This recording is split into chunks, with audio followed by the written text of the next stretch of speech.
Stakeholders in the education sector are divided on whether schools in Kenya should be reopened or not.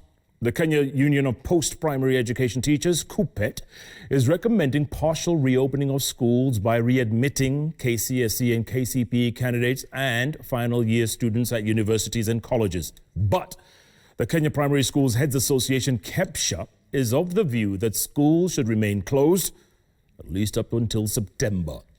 Enoch Sekolia has the details.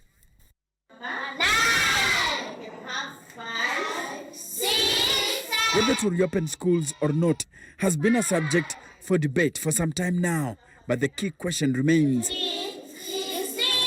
how safe is it to reopen learning institutions? Stakeholders are divided on this. In their submission to the task force appointed to assess the situation, the Kenya Union of Post-Primary Education Teachers says the government should open gates to schools by the 15th of June. But only KCPE and KCSE candidates and final year students in universities would be allowed through the gates. The whole exercise should be subjected to guidance from the Ministry of Health. We are going to use the facilities of all the entire classes and school that were being used by the entire system and learning. That means we can achieve the social distancing. Another question is, how will they reopen? KUPPET is proposing a raft of measures that can be put in place to ensure it doesn't turn out to be a disaster.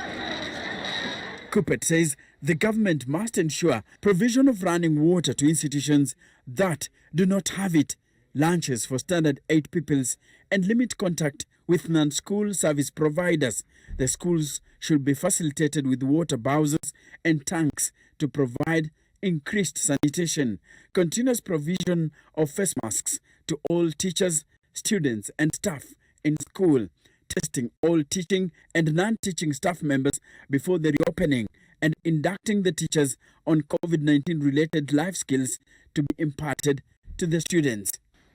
Things like parade, we have actually said that they should be as limited as possible. And we can do without parades. I'm a teacher myself. And we are bringing into school a limited number of students, so parade is not necessary. Games, certainly we have advised in this report, no games.